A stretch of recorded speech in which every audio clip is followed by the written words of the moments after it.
Hello and welcome to the Supercast. I'm your host, Superintendent Anthony Godfrey. She is an impressive young student scientist who has discovered an unlikely and very unusual source of electricity, using mud to power her iPhone and more. On this episode of the Supercast, meet Herriman High School's Fianna Smith, whose discovery earned her a ticket to compete in a very prestigious and tough international STEM fair. Fianna will pitch her science project to judges, going up against students from all over the world. We're talking with Fianna Smith at Herriman High School this morning about her science fair project. Thanks very much for taking the time to talk with me. Yeah, of course. You have competed at various levels and are now headed to the International Science and Engineering Fair. Is that correct? Yes. Tell me about the competition this year to this point. I have competed in, so there's two levels that I have to go through before I get to the International Science and Engineering Fair. And so that's regionals and QSEF. QSEF is the Central Utah STEM Fair. And BYU is a sponsor of this and is connected to this, is that Yes. right? Yes. Okay, so tell me about the competition there. What were your awards there? I know that there were multiple. Yeah. I got like 6 special awards. One of them was the Stockholm Junior Water Prize, Regional Water Prize Award, and that is an entry, that allows me to enter another competition that could potentially end up giving me a free trip to the Stockholm water plant in Sweden, along with a cash prize. That's fantastic. And what were some of the other prizes that you won as well? I also got first place. Okay. And Grand Champion. Grand Champion is the award that allows me to go to ISEF. It's my ticket in. It's your ticket to the International Fair. Now, Grand Champion is a pretty big title for a teenager. I've never been a Grand Champion. I don't expect to be. But first place Grand Champion and the Water Prize and several others. How does that feel? It feels great. I feel very proud of myself for putting in all this work to get here. And you've been working on this for a long time. Tell me how long you've been working on this project. From the very start, from the very inception. I am a junior now, and I have been working on this project since 7th grade. Wow. And I've won Grand Champion with this project every year, except for as soon as I started 9th grade, that Grand Champion award was able to take me to the International Science and Engineering Fair. So not only are you a Grand Champion, you're just a Grand Champion on an annual basis, basically, at this point. Yeah. That's fantastic. And I know it takes a lot of work to get there. Now, you're going to the International Science and Engineering Fair. You've been there before. Yeah, I have. Tell me about that experience in the past. It is honestly what I look forward to every year. It's just a week where I get to have fun with people that I don't know, so I get to make a lot of new friends, and I get to present my project to people who haven't heard about it yet. That's great. Tell me, so because you've been there before now, you have a little bit of a home court advantage. You're going to LA, I understand, next week. Yeah. And tell me what that week looks like, because I understand that it's a whole week of activities that you have planned. Yeah, so everything is pretty much planned out for me beforehand, except for we get a couple hours of our own time every day to just do whatever we want to with So you can go to Disneyland, ride one ride, and then come back. Yeah, pretty much. Plenty of time. We get I think we get one free day. They're renting out Disneyland for the evening on that night. Oh, that's wonderful. So we wonderful. all get to go there, and there's no one else, so the lines will be super short, and it'll be awesome. That sounds fantastic. Do you expect to see some people that you've met before? Are there other repeat Grand Champions? Yeah, I actually have a friend that I still keep in contact with. He's from Pennsylvania, and I'm really excited because I know he's going again this year, so I will be able to see him. That's awesome. Sounds great. It's going to be a wonderful time, and I'm really excited to hear how things go for you. Now, there's a ton of prep and there's a ton of information for us to talk about, but before we get into the project itself, you have 2 displays here, and I understand that creating the display and transporting the display is a really big part of being successful. Yes.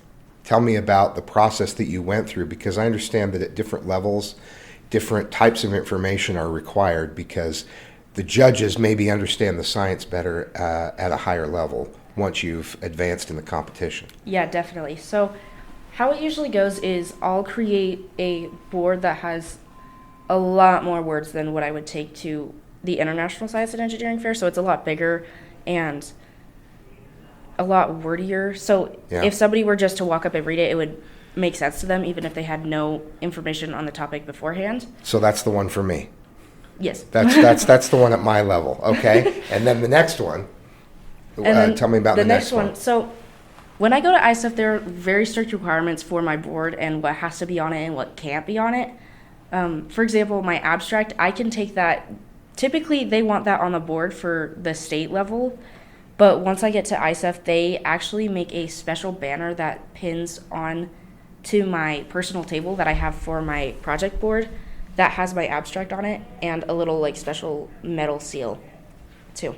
At the competition itself, are you there with the project as we would picture on any other science fair and you're explaining it to the judges, or are you even there? Are they just walking by and looking at it?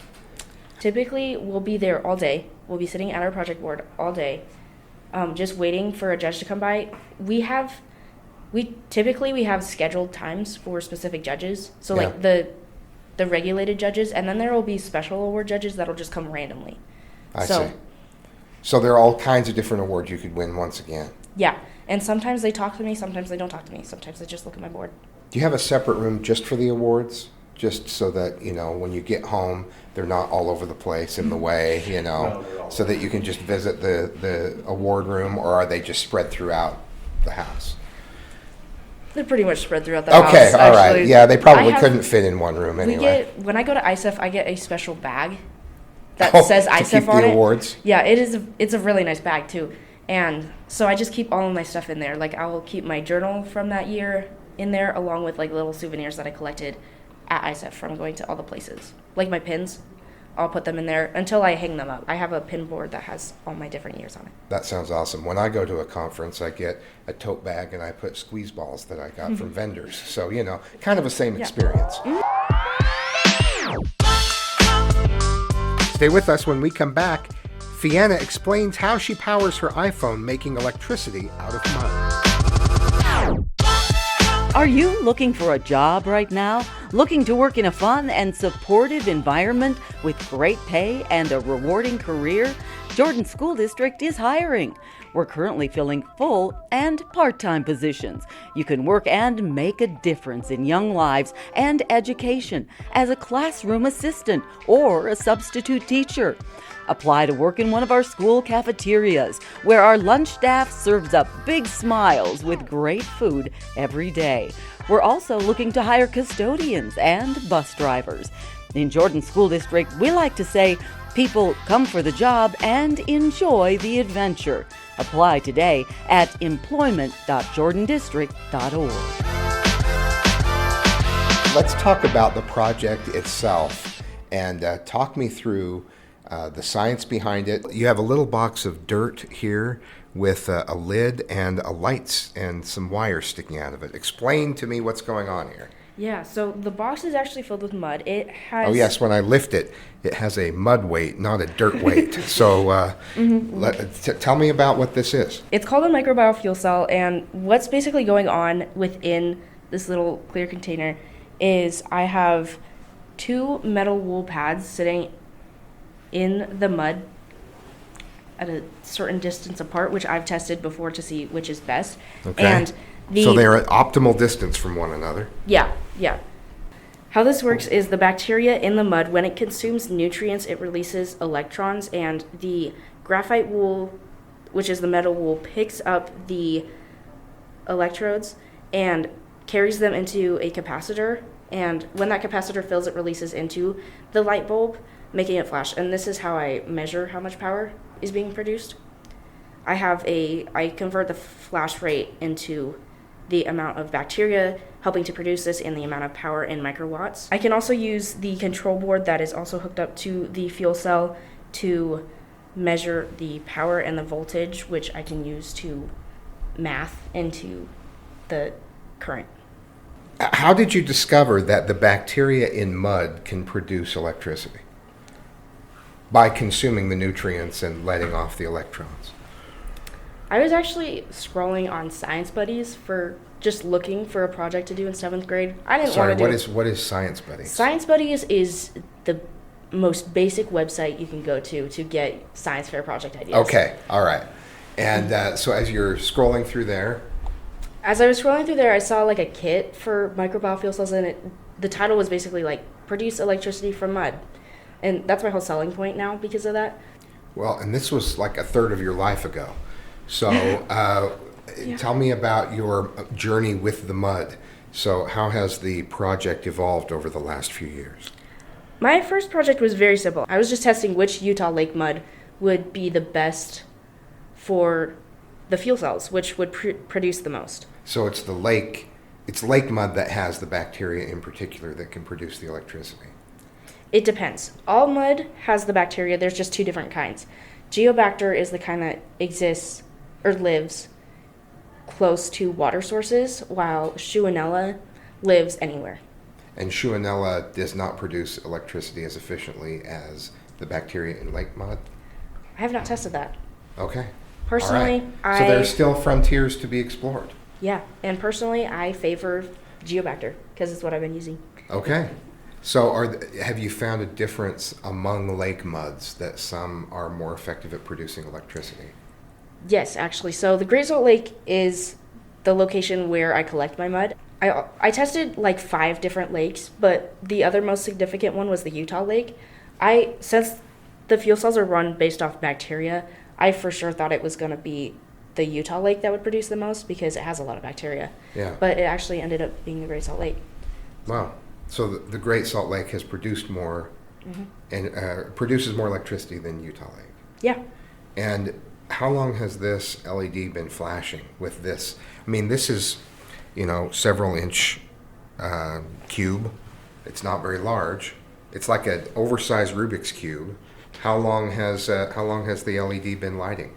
Almost 2 years. I think we're over a year and a half. Just with this batch of mud? Yep. Wow, that's incredible. Haven't done anything to it. I actually just left it there.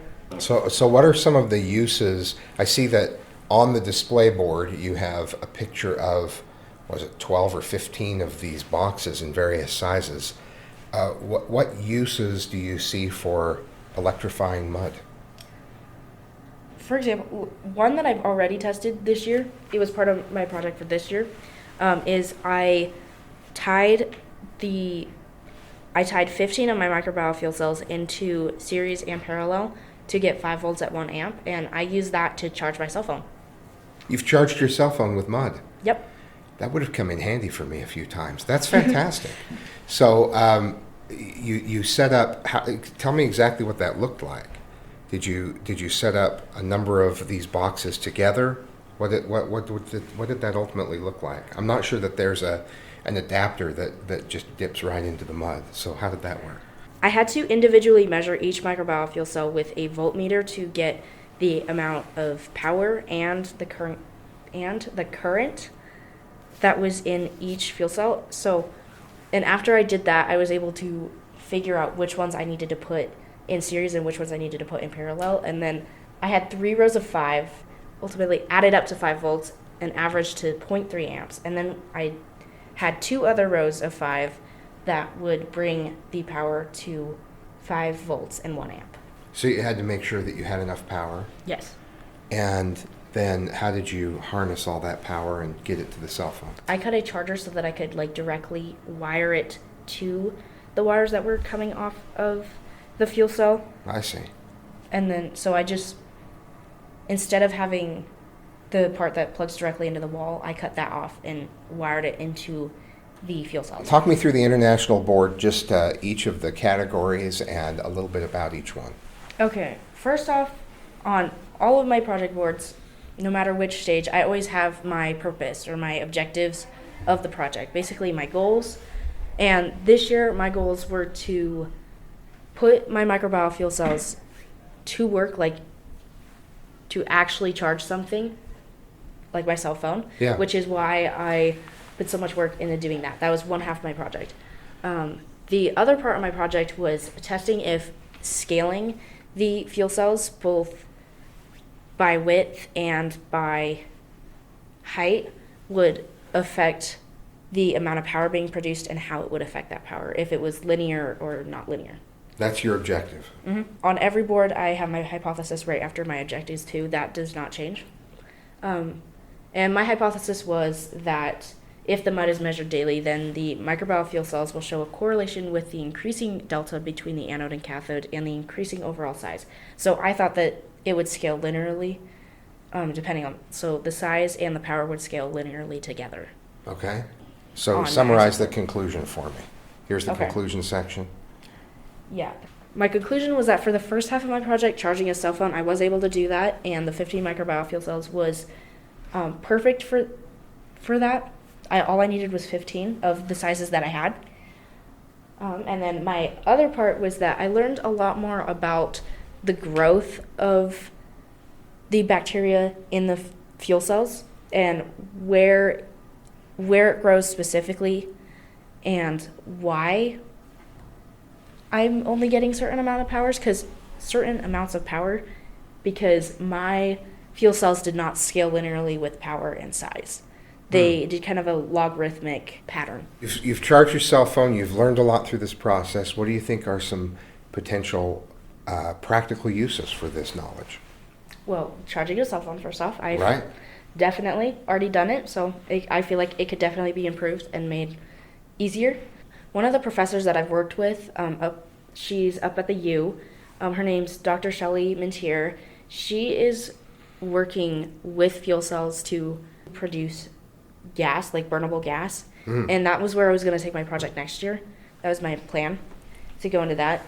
Wow, so all kinds of fuel and energy can be produced through mud. So next week is the first focus, but after next week, what happens next? Are you going to continue to pursue this for your senior year?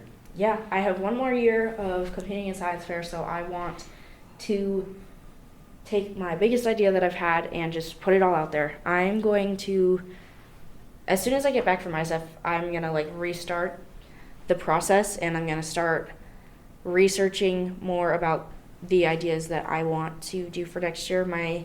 I want to pursue gas production with this, because another byproduct of a microbiofuel cell is burnable gas like methane. I want to research that and see how I could test different things involving that and get as much gas out of a fuel cell that I can. Now, your dad's here with you as well. Let's talk with your dad, Jason, for a moment. I understand that you have a younger daughter who's also interested in science. Yeah, that is correct. Fianna's younger sister, Devana, has been competing as well. This year, she actually won grand champion in the junior level. She's in 8th grade. And her project had what was called a novel discovery in reducing the amount of power it takes to produce hydrogen in an electrolysis process. This is a big deal because a lot of cars are, like Honda is researching hydrogen fuel cell cars, but one of the big roadblocks is producing the hydrogen itself. Yeah. So it's a big deal. That's fantastic. And how does it feel to see your daughter succeed like this in the area of science? Super proud of her. Super proud of both of them. It's pretty neat. They're both quite a bit of talk, as most of I'll say my friends at work, they always are excited. They want to hear what the results were because they always know when the days are coming, because I get really busy helping them get prepared. Yeah. And trying to get 2 of them prepared is a lot of work. Well, congratulations on the grand champions in your home and the great connect you've been able to make through these science fairs. Thank you. On the cusp of international competition once again, how does it feel as you look forward to the competition next week and look back on your accomplishments so far? I am so excited for next week. I have been looking forward to this for a couple months, at least, since I've known for sure that I'm going. And obviously before that, I was hoping that I would make it. I feel really happy that I did so well in my previous competitions, the state level and the regional level, and I'm just happy with the amount of work that I've put into this and where I've gotten with it. Well, congratulations. I'm super impressed with the work you've done, staying with a project for this long and learning as much as you have. You have great things ahead next week and well beyond. So congratulations on your success and your hard work, and I wish you the best going into competition. Thank you so much. Thanks for joining us on another episode of the Supercast. Remember, education is the most important thing you will do today. We'll see you out there.